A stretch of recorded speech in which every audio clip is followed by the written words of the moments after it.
రూప్ కుమార్ యాదవ్ గారు విలేకరుల సమావేశం నిర్వహించడం జరిగింది. ఆ విలేకరుల సమావేశంలో చట్టానికి, న్యాయానికి, ధర్మానికి వారే ప్రతిరూపంలాగా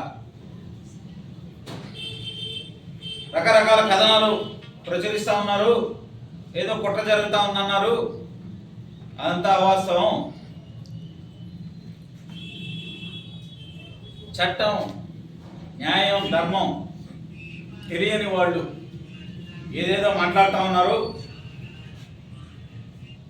నూతన మేయర్ ఎన్నికంటే దానికి ఒక చట్టం ఉంటుంది. అది ఒక ప్రక్రియ, అది ఒక ప్రక్రియ, అది ఒక ప్రక్రియ. దానికి ఉన్నటువంటి చట్టాన్ని కావాలంటే మీ అందరికి కూడా పంపిస్తాను అని చెప్పి మాట్లాడటం జరిగింది. సరే, మేము నిజంగా ఆ విలేకరుల సమావేశం చూసి చట్టానికి, న్యాయానికి, ధర్మానికి ఇంత గౌరవం ఇస్తున్నారు అని చెప్పి మనం కూడా వేచి చూడాలా. ఖచ్చితంగా మా గిరిజన బిడ్డకి న్యాయం జరుగుతుంది. మాకు అన్యాయం జరిగినా మరో గిరిజన బిడ్డకు అవకాశం వస్తుందని చెప్పి గత 10 రోజుల నుంచి ఎదురు చూస్తూనే ఉన్నాం. ఎదురు చూసి ఈరోజు నీ ముందుకు రావడం జరిగింది. అయితే గత 10 రోజులుగా ఇన్ఛార్జ్ మేయర్గా రూప్ కుమార్ యాదవ్ గారు నియమితులైనటువంటి రోజు నుంచి ప్రతిరోజు కూడా ఏం జరుగుతూ ఉంది? ఉదయం లేస్తే వాట్సాప్లో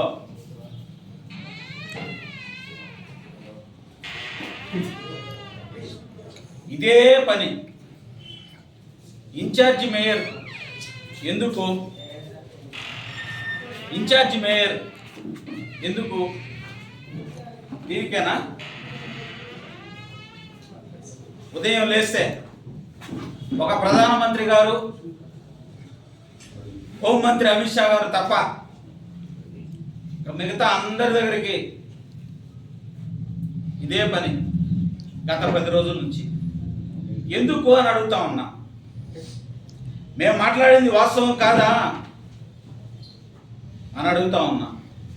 నా సతీమణి మాట్లాడిన మాటలు వాస్తవాలు కాదా అని చెప్పి అడుగుతా ఉన్నా.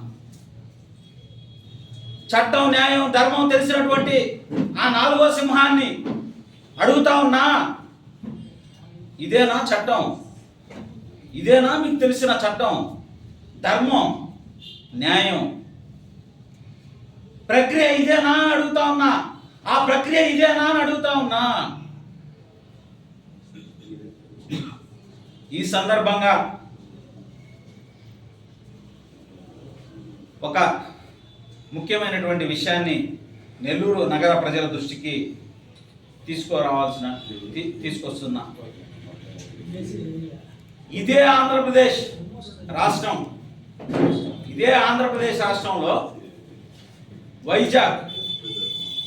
వైజాగ్ మేయర్ గత ఏప్రిల్లో వైజాగ్ మేయర్ పై అవిశ్వాస తీర్మానం పెట్టడం జరిగింది. ఏప్రిల్ 19వ తేదీన అవిశ్వాస తీర్మానం విజయవంతంగా ఈ కూటమి ప్రభుత్వం అక్రమంగా ఒక బీసీ మేయర్ని దించివేయడం జరిగింది. బాగుంది. 19వ తేదీ అవిశ్వాసం పెట్టి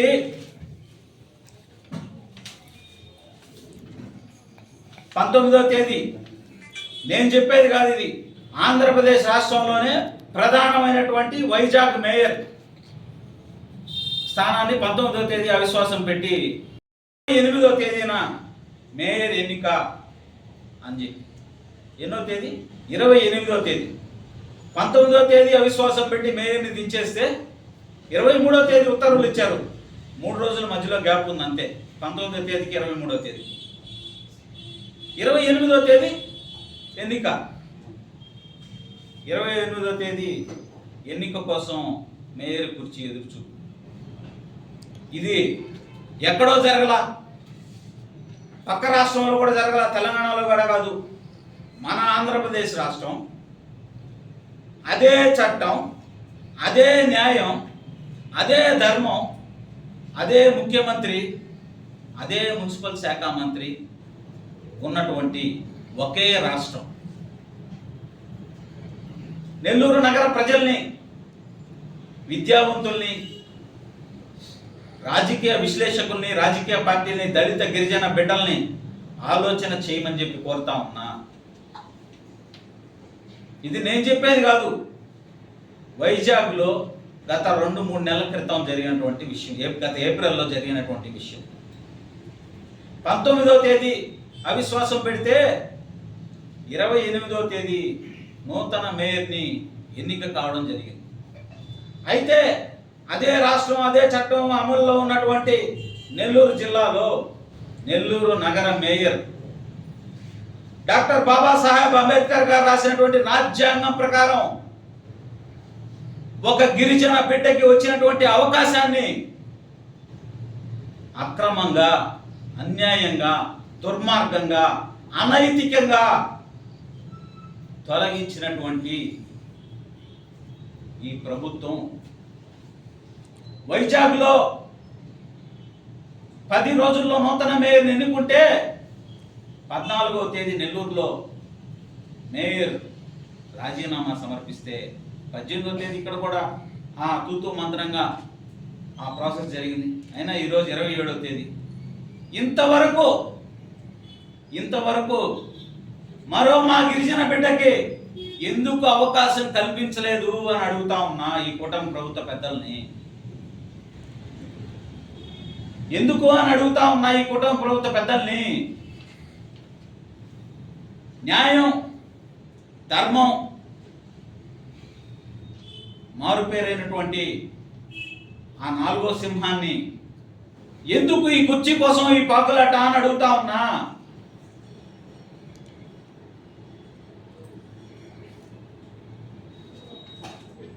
మేము చెప్పింది అవాస్తవం, చట్టం తెలియదు, చట్టం తెలియని వాళ్ళు ఏదేదో మాట్లాడుతున్నారు, దానికి ఒక ప్రక్రియ ఉంది, మీకు ఇస్తాను అని చెప్పినటువంటి 4వ సింహాన్ని అడుగుతా ఉన్నా.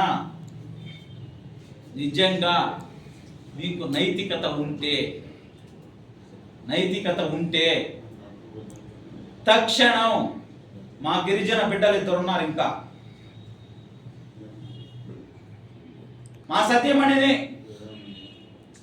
ఎన్నో కుట్రలు చేసి ఒక గిరిజన బిడ్డని జరుగుతున్నటువంటి అన్యాయాన్ని అనేక సందర్భాల్లో ఈ ప్రభుత్వానికి తెలియజేయడం జరిగింది. అయినా ఎటువంటి స్పందన లేదు. సరే, మీ దార్శికం కొనసాగించారు, మేము దానికి బలయ్యాం, మేము అన్నిటికీ కూడా సిద్ధపడే ఉన్నాము. మీ తెలుగుదేశం పార్టీలోనే ఉన్నారు కదా మా గిరిజన బిడ్డలు, వాళ్ళకి అవకాశం కల్పించండి. ఆ రోజు మేము చెప్పినటువంటి విషయాన్ని మేము పత్రికల్లో, విలేకరుల సమావేశంలో ఇది మరో గిరిజన బిడ్డకు అవకాశం ఇచ్చేదని కాదు అని చెప్తే వాట్సాప్లో మరో గిరిజన బిడ్డ సుజాతని మేయర్ని చేస్తాం, దీనిలో ఎటువంటి కుట్ర లేదు అని చెప్పించడం జరిగింది, వాట్సాప్లో పెట్టించడం జరిగింది. ఈరోజు ఏమవుతా ఉంది అని అడుగుతా ఉన్నా.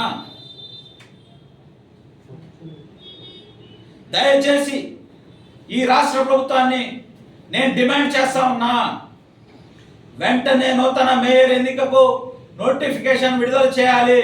మీకు నైతికత ఉంటే, మమ్మల్ని దించేసినప్పుడే మీకు చలనం లేదని అర్థమైపోయింది. కనీసం ఇప్పటికైనా కళ్ళు తెరవండి రాష్ట్ర ప్రభుత్వ పెద్దలారా, నెల్లూరు జిల్లా పెద్దలారా. మరో గిరిజన బిడ్డ గొంతు కొయ్యబాకండి. 1-2 ఉన్నారు నెల్లూరు నగరంలో, ఎవరికి ఇచ్చినా మాకు సంతోషమే, మా గిరిజన బిడ్డకి ఇవ్వమని అడుగుతా ఉన్నా. అన్ని గిరిజన దళిత సంఘాలని వినమ్రపూర్వకంగా కోరుతా ఉన్నా.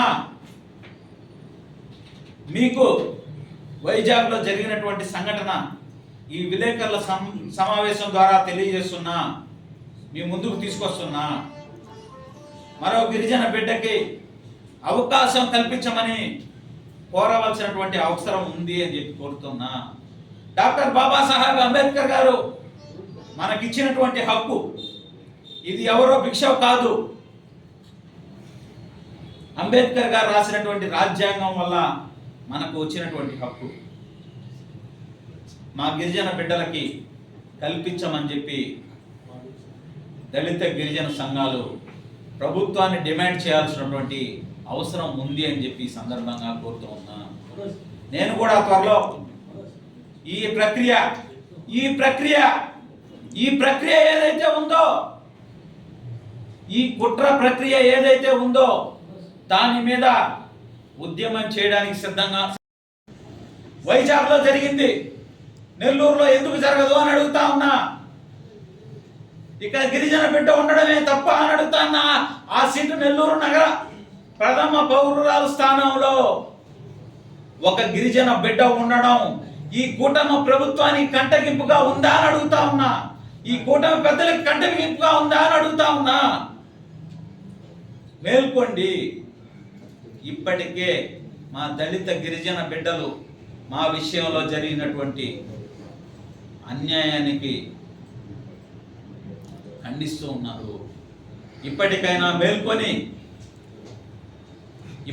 మేల్కొని మరో మా గిరిజన బిడ్డకి అవకాశం కల్పించాలని చెప్పి ఈ సందర్భంగా డిమాండ్ చేస్తా ఉన్నా.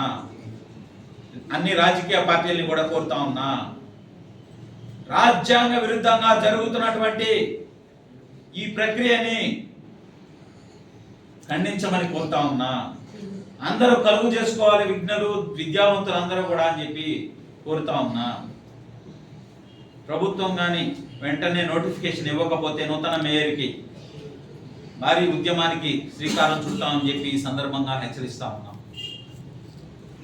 గిరిజన బిడ్డలకి అన్యాయం జరిగిందని చెప్పి మాజీ మేయర్ ఈ రోజు వరకు బయటికి రాలేదు. మాజీ మేయర్ భర్తగా మీరు ఎందుకు వస్తున్నారు బయట? అన్న మాజీ మేయర్ ఈ రోజు వరకు బయటికి రాలేదు కదండి. ఓకే, థ్యాంక్ యూ అన్న.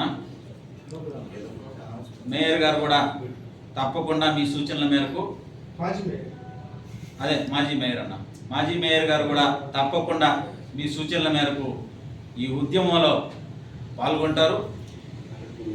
ఆల్రెడీ గతంలో చెప్పడం జరిగింది.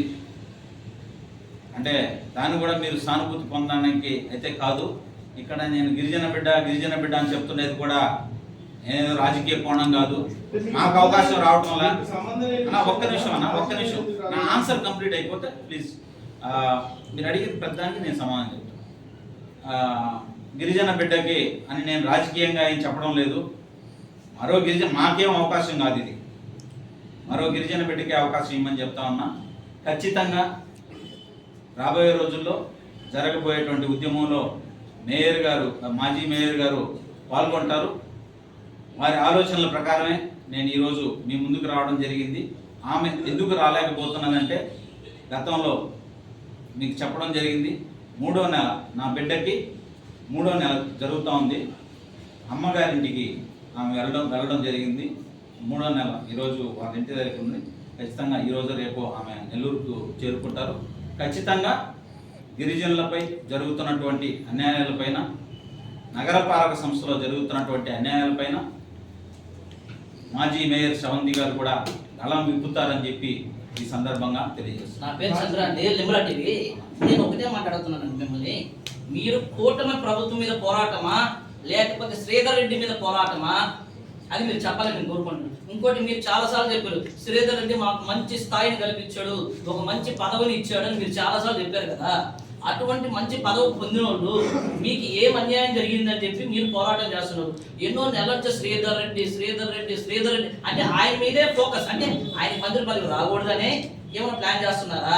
లేకపోతే మీరు చాలాసార్లు చెప్పారు ఏమని, నేను ఆయనకి జనాలు రాకపోతే కూడా నేను నా వల్ల మనుషులు వచ్చారు, నేనే మనుషులు సేకరించాను చాలాసార్లు చెప్పారు. అంటే రేపు మొన్న ఎమ్మెల్యేగా గెలిచింది కూడా మీ కారణంగానేనా? నాకు తెలియక అడుగుతున్నాను. ఒక ఎమ్మెల్యే అవ్వాలంటే అనేక సమీకరణలు, ఏదో ఒక జయవర్ధన్ చేశాను లేకపోతే ఇంకొక ఎక్స్పర్సన్ చేశాను అతనికే అతను సొంతంగా చేసుకుంటేనే కాదు, అనేక పరిణామాలు అన్ని మన మీడియా మిత్రులు, రాజకీయ సమీకరణలు ఎన్నో నెల్లూరు అదే ఒక నియోజకవర్గ ప్రజలందరూ కూడా, రాజకీయ పార్టీలు, అక్కడ విద్యావంతులు అందరూ కూడా సహకరిస్తేనే ఒక ఎమ్మెల్యే అవడం జరుగుతుంది. దానిలో నేను నా పాత్ర కొంత పోషించానని చెప్పి మాత్రం చెప్పాను, అంతేగాని నా వల్లే ఆయన ఎమ్మెల్యే అయ్యాడని నేను చెప్పాను. అంటే రూరల్లో కూడా టాప్ ఉంది ఒక మాట, రూరల్లో కూడా టాప్ ఉంది, ఏం లేదు. అంటే జనాల మాట నేను చెప్తున్నాను. రేపు ఎమ్మెల్యేగా పోటీ చేసేది వైసీపీ తరఫున మీరేనంట కదా, శ్రీధర్ రెడ్డికి సరైన పోటీ అంటే జనాలు అనుకున్నారు. అంటే మీరు ఇంత ఫోకస్ అవుతున్నారు కదా, అంటే ప్రతిరోజు మీరు శ్రీధర్ రెడ్డి మీద దాడి చేస్తున్నారు, అంటే శ్రీధర్ రెడ్డికి సరైన బలమైన వ్యక్తి మీరేనా? ఖచ్చితంగా నేను రాజకీయాలు గత 20 సంవత్సరాల నుంచి కూడా మీకు అందరికీ కూడా నేను మీకు ఒక తమ్ముళ్ళలాగా అందరికీ కూడా పరిచయమే. నెల్లూరు నగర ప్రజలందరికీ కూడా పరిచయం. నెల్లూరు రూరల్ నియోజకవర్గంలో నాకు విస్తృతంగా పరిచయాలు ఉన్నాయి. 2 సార్లు కోటమిరెడ్డి శ్రీధర్ రెడ్డి గారు పాదయాత్ర చేస్తే ఉదయం 5 గంటల నుంచి రాత్రి 11 గంటల వరకు వారితోనే ఉన్నా. నెల్లూరు రూరల్ నియోజకవర్గం అంతా కూడా ప్రయాణం చేశా. రాజకీయాల్లో ఖచ్చితంగా అవకాశాలు వస్తాయని ఒకానొక సందర్భంలో కూడా నాకు ఉద్యోగం ఇప్పిస్తానని చెప్పినప్పుడు కూడా నేను ఉద్యోగం కూడా వద్దు, మా తల్లిదండ్రులు కూడా రాజకీయాలు ఇష్టం లేదు, అయినా నా లైఫ్ సాక్రిఫైస్ చేసి రాజకీయాల్లో తిరుగుతున్నా. ఖచ్చితంగా అవకాశాల కోసం ఎవరైనా కూడా మేయర్ అవ్వాలనో, ఎమ్మెల్యే అవ్వాలనో, కార్పొరేటర్ అవ్వాలనేది ప్రతి రాజకీయ నాయకుడికి కళ. అలాగే నాకు కూడా కళలు ఉన్నాయి. నాకు అవకాశం వస్తే మీ సంతోషమే. ఖచ్చితంగా అవకాశాల కోసం ప్రతి ఒక్కరు కూడా ప్రయత్నిస్తూనే ఉంటారు. నేను కూడా అదే విధంగా ప్రయత్నం చేస్తూ ఉంటా. అది అన్న ఒక ప్రశ్నకి సమాధానం. మరో ప్రశ్నకి అన్న ఒక్క నిమిషం. మేము శ్రీధర్ రెడ్డి గారి వెంట ఆయన మాకు పదవి ఇప్పించడంలో సహకరించారని అనేక సందర్భాల్లో చెప్పాం. దానికి కారణాలు కూడా అనేక సందర్భాల్లో చెప్పడం జరిగింది. ఎందుకు మాకు వారి దగ్గర నుంచి విడిపోయామని చెప్పి మళ్ళీ ఇప్పుడు ఇదంతా చెప్పాలంటే కొంచెం టైం పడుతుంది. కాబట్టి గతంలో అనేక సార్లు చెప్పుకున్నామన్నా. రాజకీయ కుట్ర అని చెప్పి అనేక మార్లు మన ఐ డ్రీమ్స్ నాగరాజు గారు, ఐ డ్రీమ్స్ గా ఫేమస్ నాగరాజు ప్రెస్ మీట్ లో కూడా చెప్పున్నారన్న. మన సాక్షి ప్రెస్ మీట్ లో చెప్పేది ఏంటంటే మీరు ఎప్పుడు పెట్టిన ప్రెస్ మీట్ ఇద్దరు పెడతారు కదా, మీరు సింగర్ పెట్టడం కారణం ఏంటంటున్నారు? ఇప్పుడు దీనిలో ఒక ముఖ్యమైనటువంటి విషయం చెప్తున్నా. రాజకీయంగా మాజీ మేయర్ శ్రవంతి గారిది ఆమె ప్రోగ్రామ్స్, ఆమె కార్యక్రమం చేస్తానంటే నేను ఆమె వద్దని చెప్పేది ఏముండదు, నేను కార్యక్రమం చేస్తానంటే ఆమె వద్దని చెప్పేది ఏముండదు. ఆమె ప్రెస్ మీట్లు పెట్టాల్సిన సమయం వచ్చినప్పుడు ఆమె ఆలోచన ప్రకారం ఆమె పెడతారు. నా ఆలోచన ప్రకారం నేను విలేకరుల సమావేశం పెడతా, కార్యక్రమాలు నిర్వహిస్తా. అది వారి ఆలోచనలు. శ్రవంతి గారు మరి ప్రెస్ మీట్ కానీ పెట్టినప్పుడు వారిని అడగాలని చెప్పి నేను కోరుతాం.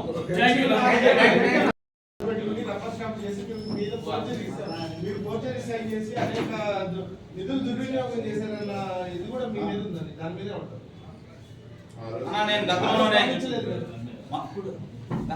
అనేక సార్లు స్పందించా. ఇదే రూమ్ లో ఈ ఫోర్జరీ సంతకాల కుట్రదారు కోటమిరెడ్డి గిరిధర్ రెడ్డి చేసినటువంటి నేరాన్ని నా మీద మోపి నన్ను జైలుకి పంపించడం జరిగింది. నేను సిద్ధంగా ఉన్నా. ఏదైతే ఫోర్జరీ సంతకాల కేసు ఏదైతే ఉందో దాన్ని మీద సిబిసిఐడి ఎంక్వైరీ వేయండి. నా పాత్ర ఎంత ఉందో తేల్చండి. 1.5 సంవత్సరం అయింది. నన్ను నా మీద కేసు పెట్టి వాళ్ళు ఎవరో చేత చెప్పించారు. ఎవరో చేత నా పేరు చెప్పించి నన్ను జైలుకి పంపించారు. 1.5 సంవత్సరం 2 సంవత్సరాలు కావస్తుంది. ఎక్కడుంది ఆ కేసు అని అడుగుతా ఉన్నా. విచారణ జరపండి అని అడుగుతా ఉన్నా. సవాల్ విసురుతా ఉన్నా. ఈరోజు ఫోర్జరీ కేసు ఏదైతే ఉందో దాని మీద సిబిసిఐడి ఎంక్వైరీ వేసి విచారణ జరిపి నిగ్గు తేల్చాలని చెప్పి డిమాండ్ చేస్తా ఉన్నా. అనేక ఇంటర్వ్యూలో తెలుగుదేశం పార్టీ అధికార ప్రతినిధి చెప్పడం జరిగింది, వీరు కాదు తిమింగళాలు ఉన్నాయి దీని వెనక అని చెప్పి. అన్నా ఇంకా అన్నా. Okay, okay.